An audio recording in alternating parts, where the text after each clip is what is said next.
Welcome to this week in the world of wrestling.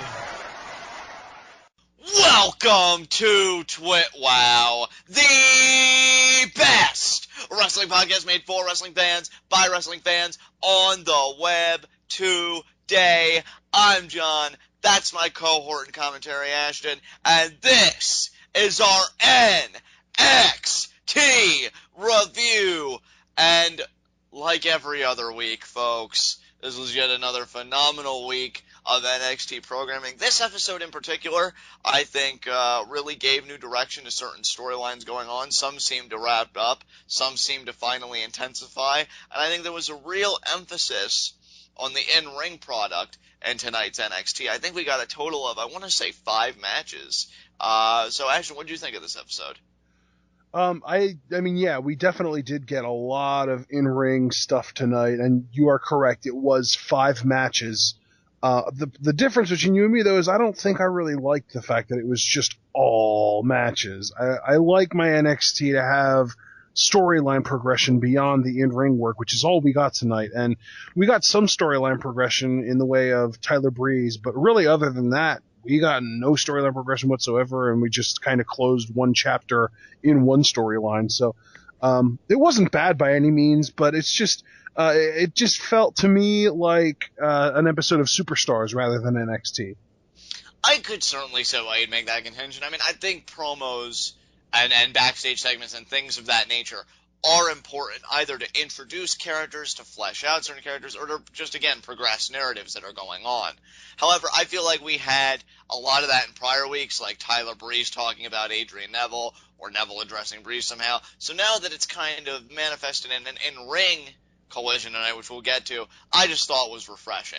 So, yeah, it's almost like they kind of tried to treat this as its own little mini special, because we had one really important match, one match that had absolutely no build-up that could have been made into an important match, and the debut of an important tag team, and yeah, like they had some important stuff going on tonight, so maybe that's why it was so match-heavy, because they were trying to kind of bill it or treat it like it was like a miniature version of a live special. I completely agree with you there, especially about the part with certain important aspects of the show not getting the treatment of its importance. Like the main event, for instance, which again we'll get to. I feel like there should have been some build up there, considering the forces that were colliding. Right. And instead we just got it. Just plain as day delivery. And I don't really think that's good business to go about when you're dealing with the two people that we were dealing with. Other than that, though, I thoroughly enjoyed this, especially the tag team matchup. Well, the second one that we got, which we'll get to. I thought that was phenomenal. So with that said, you want to just get right into our first segment? Absolutely, dude. Heat of the night. Absolutely. Now, I didn't have any, but I highly doubt you had any as well. So. I don't have any either. So. Alrighty then, let's do our NXT review. That felt good. We open things up with an Ascension match. The Ascension versus 2 local... I don't think they even gave these guys names. It was just 2 local competitors that were tagging up and getting thrown right into the Tiger's Den. Yeah, no amount of cool-sounding identity could have saved them anyway. It doesn't matter. They're just pieces of meat ready to be sacrificed to the Ascension. Yeah, it really is. It's like, this is the sacrificial segment. If there's some kind of NXT god, well, JBL is a wrestling god, and he is the general manager. I mean, then Is he really now? Like, I know that technically he never got relieved of his duty as the NXT GM, but he never shows up. Does it really even count anymore? You may have a point there. But regardless, if he is... the Ascension is just the living, breathing altar that makes sacrifices happen, because these poor schmucks didn't even get out of the gate. Ascension dominated. What I liked about this match was really twofold. A, anytime you get to see Rick Victor go to work, I think is an absolute pleasure. I love watching him do his thing. But B, at least from where I'm sitting, the match was vicious, but it wasn't even like that fast-paced, like really in-your-face brutality. It seemed to be very slow and methodical, like really just enjoying the brutality until, they decided to pull the trigger and end the matchup. I mean, what kind of vibe did you get from this match? Because it didn't feel like your typical squash matches. It felt like of a slower pace to me. It felt like they were just toying with them. Like, the Ascension knows how good they are. They are going to get their signature stuff in on you, whether you like it or not, and it doesn't matter if it takes 10 seconds or 10 minutes. They aren't going to put you away until they feel satisfied. Right.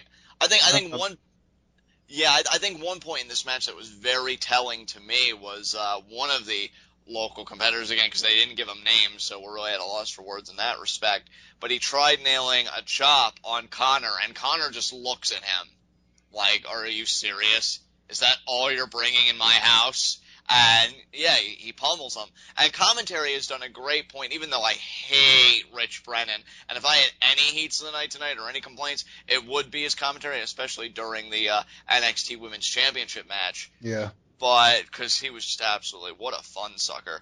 But I love how they really emphasize the Ascension's dominance, how really no team seems to beat them, even though we have tag teams coming out of the woodwork, so all of this is going to need to be addressed, and I'm very curious what the end game is, because there's no doubt the Ascension's dominant. I mean, there's no question, but you do have these more legitimate, more formidable teams coming out now saying, hey, we can take you guys on, we can beat you.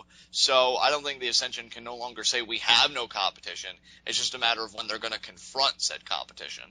Yeah, exactly.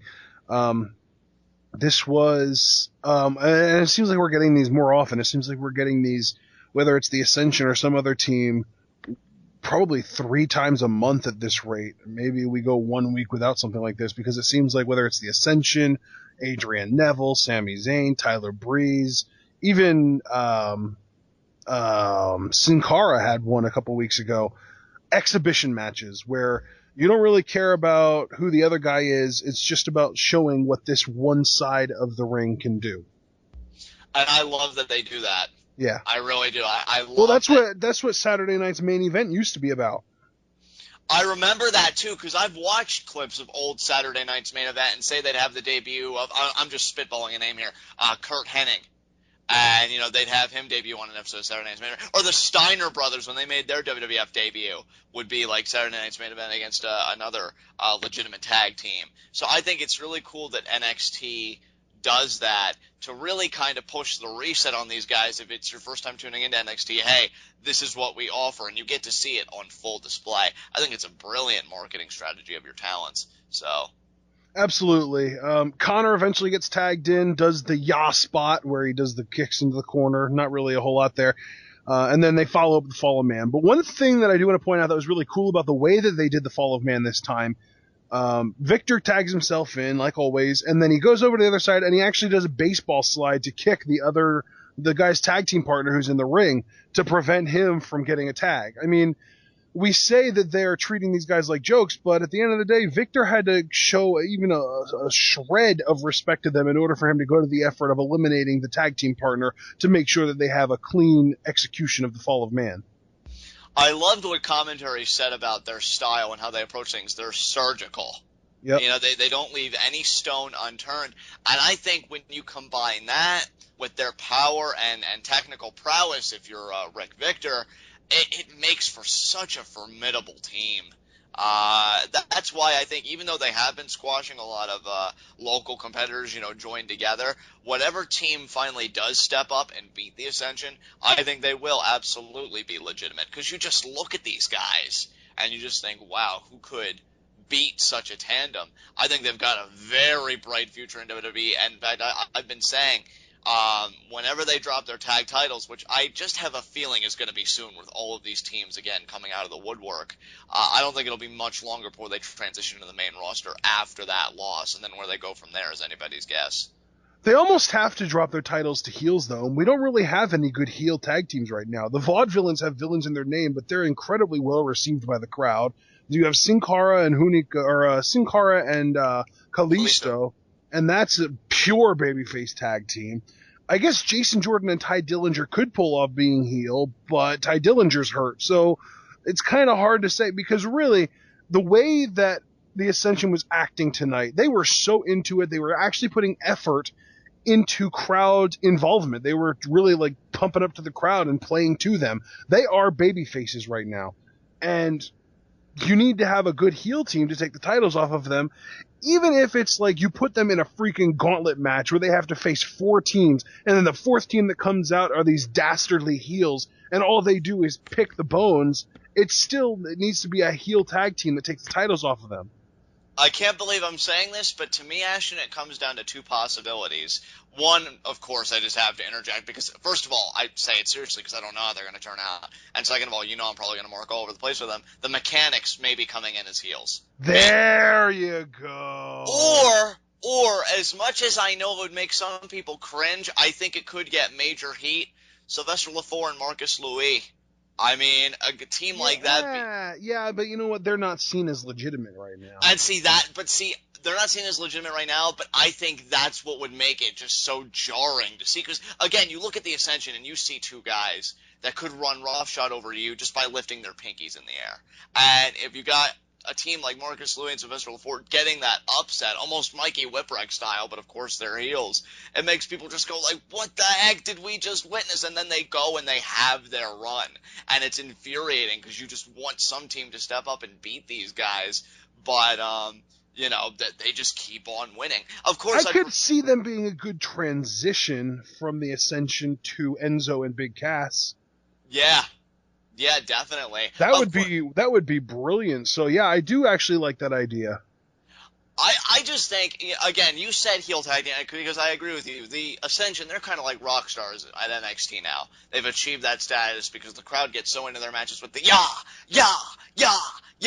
So I can only narrow it down to really 2 choices. Again, either the Mechanics or just technically badass heels. Beat you up, knock you down. I can't wait for their debut. I can't. Babyfaces or heels, I just can't wait to see what they bring. But if they are booked as heels, that's great. That gives us one out. But then, the team that I'm sure nobody's even thinking about, Marcus Louis and Sylvester Lefort, who I do think get legitimate heat because they're French and everything, and it's kind of playing on that un-American vibe, which I hope they tone down just a little bit with Rusev and everything. Or maybe they could play it up because he is on the main roster now. But then you'd have them beat the Ascension, and I think it just creates this great dynamic. And then Enzo and Big Cass could have a legitimate entry into the title picture. So I think, it does a lot. So. And dude, here's the thing. The Mechanics might debut very, very soon because tonight was the last episode of the most recent series of taping. So they have a new taping, I believe tomorrow, that'll be for the next 4 weeks, and hopefully the Mechanics will debut on that taping. Oh, I hope so too. I'm so excited for them, dude. It's crazy. Yeah. So great discussion about the tag teams, and hell, it's a discussion worth having because I think the tag team division really is just a division that's quite healthy, really growing strong. Even Renee said that the tag team division has become of significant importance in NXT these days with all of these teams and such dominant champions. So I'm excited to see where this all goes. Yep. Up next, we had the match of the freaking night. Tyler Breeze squashing Mojo Rawley. Yes. Oh, my goodness. It was glorious. I mean, Tyler Breeze makes his entrance. And already my heart is breaking for him, folks, because the nature of Tyler Breeze competing with a broken finger due to a modeling He doesn't accident. have a broken finger. He has a hangnail. Still, it's tragic. And he goes in to compete, and then it's against Mojo Rawley, who we know steamrolls guys with his hype train. And knowing that Tyler Breeze would have to encounter his Uggo face combined with Mojo, more like Uggo. Exactly. So combine the hangnail with confronting an Uggo face, it was practically like a 10-on-1 handicap match. But Tyler Breeze persevered. Within seconds, Mojo Rawley got maybe like a back up into the corner, but then after that, Breeze was like, I am so done with this, hits the beauty shot, and gets the 3 count, and Mojo Rawley's failure, positively exquisite. Yeah, it was, his failure is our supper. Absolutely. I mean, I'm going to live off another century because of that. So thank you, Mojo Rawley. Yeah. He sucks. Great to see Breeze back in the ring. It keeps him relevant in that regard because up until this point, he's just been cutting promos. I am still curious when he is going to cash in his NXT championship shot, and I really hope he wins. I really, really do. So we'll see what happens. Absolutely. Up next, we had Charlotte versus Summer Rae, women's championship match. Now, John, I'm curious about your opinion on this match, but I'm going to get mine out of the way first. To me, this match was kind of boring. They didn't really try to do much, and it's almost like they had enough time to make something out of it, but they just weren't confident enough to go through with making something out of it. It was a lot of rest holds. We had some decent back and forth after about like 3 to 4 or 5 minutes of rest holds, and then it ended relatively abruptly. It was like, I feel like without the commercial, this match would have been 3 minutes long, maybe 5 at most. And the entire commercial was just Charlotte with Summer Rae in the figure 4 headlock. So it just didn't feel worthwhile for NXT, in my opinion. I'm glad you got your review out of the way first, seeing as how I dominated the discussion of the last match. Really, for me, I struggle with this match because I like both women, and I really do believe they tried, but I just think everything that could have gone against this match did. Commentary sucked. You even said to me, and I completely agreed with you, it seemed to suck the atmosphere out of the matchup. The crowd did not care at all. They chanted boring at this match twice, and in the middle of it, they started doing the wave to amuse themselves. That's bad, because I always have the NXT crowd as the standard for what all crowds should be, because I think they're very open to a lot of things, a lot of characters, a lot of matches, and they embrace a lot of stuff. So for them to reject this, I see as a major red flag for me. Like, that scared me, seeing that. And I just think, if this makes any sense to you, Ashton, and forgive me for anybody who doesn't think it makes any sense, but I just think these two had the wrong style of match. Like, the holds and everything they were doing, I almost thought they were trying to replicate Charlotte and Natalya from TakeOver. But I've never really considered Summer to be that kind of athlete. It's funny because the catfighting elements in the beginning, I would have had that be the theme of this match. I wanted to see these two women, because of their history, fight each other. But instead, it seemed like Summer was really dedicated to the aspect of out-wrestling Charlotte. And I don't know. Again, I feel like they tried, so I have to commend them for that, but I just feel like they weren't wrestling an appropriate style. It was more of a brawling, fighting type with maybe Charlotte adding some technical mat-based, elements in there, with the figure 4 headlock and the transition to the bow down to the Queen, which I really liked how she set it up. That is one positive I will give. But this match is over, and really I don't want to see it again, and that's not trying to be insulting. No, John, what you don't seem to understand is this match wasn't really over at all. What do you mean? You said this match is over. I disagree. Well, no. So you think the feud is going to continue then? Between. No, I mean, it's literally the match wasn't over with the crowd. Oh, well, yeah, I know that. I'm saying when she hit the bow down to the Queen, then the match was over. It was a pun, for God's sakes. Oh, God. But anyway. You're so freaking... Well, you totally threw off my flow there, man. I was like, what is he even on about right now? You're so tedious, John. Oh, God. Smack you. But, yeah, I mean, Summer Rae is lost here. So I'm hoping that that's it. Really, I hope it's a progression of sorts. Charlotte has now knocked off Summer Rae. I hope she moves on to Sasha Banks next. And then, of course, Bayley being the tip of the iceberg is how I would book this. So, I mean, anything else you want to say to that? Absolutely not. Let's go ahead and move on. Up next, we had a very brief Alexa Bliss vignette. Not really a lot to say here. It was just kind of a cutesy highlight of her and what commentators said about her. So, anything to say here? Absolutely not. Let's move on. Vaudevillains versus Kalisto and his mystery partner, who ends up being Sin Cara. This was my match of the night. Absolutely. Hands down. Yeah. This was great. Kalisto and Sin Cara worked just like we thought they would. It was just amazing to watch. And really, I think I only remember seeing one double team maneuver with these two, and that was like a wheeled barrel into a senton, assist, which I thought was sick looking on Aiden English.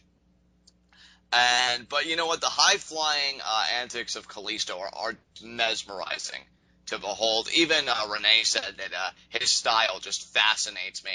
Hunico as Sin Cara, he just gets it right on the money every time. In fact, you even exclaimed at one point, Asher, when he did a suicide dive, you were like, thank you, Sin Cara, for not botching, because, we were so used to his predecessor. I mean, for God's sakes, he got injured doing that move at one point. So it was nice to see that. And the Vaudevillains, I just think they're one of the most entertaining acts in NXT right now. I thoroughly enjoy them every week. See, and to me, at this point, the most entertaining act in NXT might just be Sin Cara and Kalisto. The crowd was so into them tonight, it was ridiculous. I mean, just from an in-ring standpoint, these guys are going to turn heads on their way to the top. Without a doubt, dude. Without a doubt. I really think they're going to have a quick, all pun intended, ascension up the ladder. I see what you did there. Yeah, they very well could be the next NXT Tag Team Champions with that kind of reception. I mean, Kalisto already had one crack at the ascension with El Local, so he has experience with them. So he tries a different partner, and this time it gets the job done. Yeah, but again, they're baby faces. So maybe if the WWE doesn't feel like they want to put the titles on Big Cass and Enzo, maybe we get a transition from the Ascension to another team, and then to Sin Cara and Kalisto. But honestly, I don't think that they're going to stick around in NXT for long. I think that Sin Cara and Kalisto are on their way to the WWE within, I'll say, 6 months max, maybe even. Maybe at 4 or 5. I could see them debuting quickly after SummerSlam, put it that way. Yeah, I personally, I like the numbers you gave. If I was to put a number on it, I'd say 3 to 4 months. They'll be on the main roster. These guys are just, they click, and they work, and they're fun, and I think WWE really wants to capitalize on that, because I think WWE, and again, I could be wrong, because only WWE knows how their mind works, but I think that they're so saturated with star power right now, they're probably looking for a way to get Sin Cara back into the fold that isn't awkward, so they can continue to capitalize on the merchandise sales and maybe prop those back up again and things like that. And add Kalisto to that, and if they get some tag team merch, certainly something better than the Usos' latest t-shirt, and I think you've got a real hot ticket here. So I don't think they're going to waste time in trying to make money off of it. Again, my estimation is 3 to 4 months. So in that time, I don't even know if it's worth putting the NXT Tag Team Championships on them. Just get them up to the main roster and have them clean house. I mean, heck, dude, you said that you think the Ascension is going to debut to take the titles off the Usos.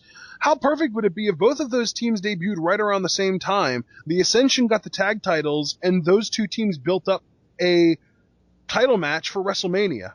Oh, dude. NXT taking over WrestleMania. I love it. That would be amazing. Yeah. I love it. Yeah. Really, really cool. Any other points you want to highlight about this match? Because, I mean, really, Kalisto and Sin Cara stole the show with their dazzling offense. But, yeah.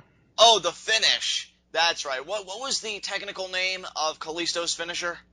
Shiranui. The Shiranui. He hits that to Simon Gotch. I had. Dang it. I had. Let me see if I can find it again. It's a perfect description that describes it word for word, and I don't want to screw it up. So let me see if I can find it. It's. I'm trying to remember because it was like a 3/4 face lock, backflip, blah blah blah blah blah blah blah. Here we go. I think I might have found it. Here we go. It's a backflip 3/4 face lock falling inverted DDT. That was almost funny to say because it's such a long description, but yeah. Backflip 3/4 face lock falling inverted DDT. Crazy. So basically, he grabs him, he's standing with his back to the guy, and they're both facing the same direction. And he reaches back and grabs him almost in like a stunner position, and then he jumps up and does a full flip over the guy's head and then slams their head down into the ground when he lands. It's awesome looking. Just to translate. And yeah, he gets the win off of it. Really love that that's Kalisto's finisher. That's the thing. Seth Rollins actually used that as his finisher on the tail end of his run in NXT before he joined the Shield. Right. And even a couple episodes on NXT with the Shield, I think he used it. Yeah. What I would like even better, again, sometimes you just go for the pin and that's natural, but if they can, I would love if he did the Shiranui and then he tags in Sin Cara to nail his senton. That would be cool, yeah. That could be the way that they win tag gold for the first time. That would be awesome. Like they keep that double team maneuver in their back pocket and wait until they have the titles at stake, and then they can use that to win. Yeah, I completely agree with you. I think there is such promise in this team, and a program with the Ascension.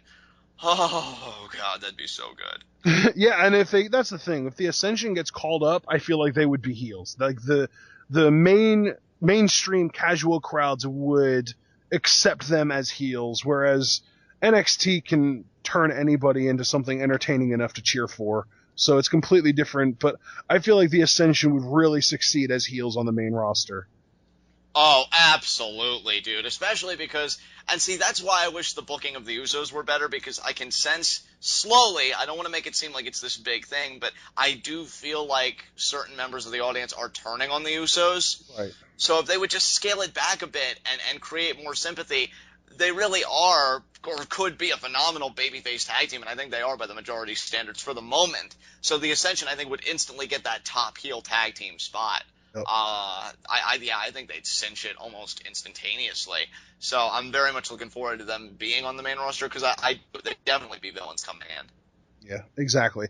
All right, up next, we had our main event of the evening, and we are looking at Adrian Neville, and then actually Lana gets an introduction and her theme music, which is awesome because I freaking love Lana's theme music. Reminds me of something that you would hear in like a Super Mario 3D, like on a GameCube or like a Wii version of a Super Mario game when he's entering some kind of gigantic castle. It's awesome. Yeah, I know you've really missed hearing her theme music, so it was great to hear. She deserves her own personal entrance because she's amazing like that. And, she pretty much says the usual stuff. She says, you Americans, you worship stars, mentions Hollywood, even politicians, we have stars. But in Russia, we don't have stars. Oh no, we have heroes. Your president is a star. My leader, Vladimir Putin, is a hero. And it pretty much leads to the introduction. John, your Russian accent is almost as good as Lana's. Thank you, but and just as authentic too. That's very flattering and somewhat terrifying that I could be that good without even really trying. Maybe that's the key. But this leads, of course, to the introduction of Rusev as the recipient of the Gold Star Medal and a hero of the Russian Federation. So he comes out, and yeah, this is another one of those matchups, much like when Rusev and Roman Reigns happened a few weeks ago on SmackDown. Where they kind of put on like a good match as like a teaser, and then shenanigans happen and it goes to crap. Exactly, because I really like the story they were telling, the back and forth, but then it seemed like Neville was closing the gap because he got the kick to the head of Rusev, pretty much what you've seen Del Rio do and Seth Rollins before him in FCW, which would set up for him almost going for the Red Arrow. That's right. But then, of course, Tyler Breeze gets involved, and that's what I was talking about earlier, pretty much trips Neville up, and then Rusev puts the boots to him, gets the accolade locked in. So yeah, I liked how those two worked together, but you knew a finish like this was coming. So almost to lead to the question of why you even booked this match to begin with, knowing where both guys are respectively. But that said, it was great to see Tyler Breeze send his own little message to the NXT champion. Yeah, exactly. We knew he was in the building, and we knew that he was being active because he had a match earlier that night, but it's not very often that you see somebody compete in a match and later on in the night interfere in a match on the same card. A lot of the time, if they compete in a match, it's like that prevents them then from interfering in another match. So it was still cool to see Tyler Breeze make his appearance to close this out. And it's like that nagging reminder that he's always there waiting with his number one contendership, ready to, as much as this sounds like a Money in the Bank reference, cash it in when Neville is least expecting it. Well, that's pretty much what they're treating it as, Ashton. It might as well be that Tyler Breeze is lugging around a briefcase because he's in control of when this match happens, which, outside of the briefcase, ironically enough, is unheard of to me. Because you would think that some authority figure, be it JBL, Triple H, anybody, would step up wait and a be minute, like, wait a minute, though. 2010 Elimination Chamber Batista. That is true. That is true. You got a point there. He didn't have no briefcase. Didn't have no briefcase. Just got the job done. He don't need no briefcase. But, that said, I'm wondering if some authority figure will really press Breeze to cash in, if he'll be overly cautious, and then when he's back in that corner, he comes out victorious. I don't think he will. I think it'll be the traditional narrative, really soften up Neville, and then when he's confident, he'll be like, well, it's time to take that NXT championship away from your uggo waist. And, they have their matchup, which, again, really hoping Tyler Breeze wins, but I'm not feeling too confident about that, and it's not because of Neville, but because of Bull Dempsey supposedly waiting in the wings. Oh, don't even. No, he and Mojo Rawley are going to be a tag team, and they are going to be just relegated into tag team hell and irrelevance. I'm almost tempted to ask you, what authority do you derive this from, just so I can hear you say, my own, and then we just, So no, I'm serious, dude. Bull Dempsey and Mojo Rawley are an item now. So have you, now let me ask you, because I'm trying to keep this as a serious conversation, did you read this, from future tapings? Is that how you know this? Did you look at the I have tapings? seen screenshots of them in matching gear. Oh, wow. From live events. So, yeah, I guess Mojo must have turned heel somewhere along the way. Interesting. I think that was tonight. Yeah. He got squashed, and now he's going to be like, oh, I did everything for the fans, and blah, blah, blah, blah, blah. Now I'm a bad guy. Ha, ha, ha. Hype, hype, hype. Nope. Relegated to tag team hell. I just love how you phrased that, because we just hate both of them so much. I mean, I can't really say I hate Bull Dempsey yet, but I hate the prospect of him getting pushed seriously. Exactly. So, yeah, let's hope Tyler Breeze wins. Again, I have my doubts, but I've been proven wrong before, and that's actually a source of comfort this time around. All right. Dude, that was the end of the show. This was a very quick feeling show because it was just matches. We didn't really have no exposition to talk about, John. We don't have plot. Where's the plot? Yeah, we really don't have plot. So with that said, I guess we can get right into our next segment. High spots and low shots. Oh, I'm gonna enjoy this. My low shot is Mojo Rawley. You know what, John? I usually don't like agreeing with you on these because I want to keep it fresh, but screw it. Mojo Rawley can suck a fat one. Oh, wait. Hold on. Oh, God, it's delicious. Oh, yes, you pathetic pile of trying to get somewhere but will always get nowhere. You failed. You failed. Pathetic pile of try hard. Yeah, exactly. Oh, man. Dude, this was glorious. And you know what the best part is? And nothing against Tyler Breeze, but that's just it. He got squashed by Tyler Breeze. He's not this big, hulking dude. He's just really shrewd and aggressive when he needs to be. Mojo Rawley was utterly embarrassed. Take your hype train and shove it, you jerk. Who's your high spot? Oh, yeah, because you co-signed. My high spot, you know what? I'm going to say my high spot are Kalisto and Sin Cara. Nice. They had a great outing, and really take nothing away from the Vaudevillains, because they brought their A game. They really did. It was a competitive tag team matchup, but I have to give it to the winners, especially Kalisto for his finisher. Beautiful looking, also devastating, got the win. I think these guys are going to be on the main roster in 3 to 4 months. Their trajectory knows no place but up. My high spot, going to keep it simple. Tyler Breeze won a match, prevented Adrian Neville from doing anything flashy tonight. It was, good night for Tyler Breeze. Absolutely, completely agree with you. With that said, do you have anything else you want to say about this NXT? My friend, this was an extremely short episode of TWitWoW, so close it on out. All right, guys, this has been NXT. This has been TWitWoW, the best wrestling podcast made for wrestling fans by wrestling fans on the web today. I'm John. That's my cohort and commentary Ashton. Guys, be sure to comment and subscribe on YouTube. Discuss on Pweetoff, and we will see you again for our Friday night SmackDown review, where the Juggernaut Roman Reigns is said to assess an attack against the Mexican aristocrat Alberto. Is he seriously? Yeah. Oh, that match is gonna blow. I know, that's why I tried to put all of the hype boys behind it. Alright, get ready for us to probably trash it, guys. We'll see you then.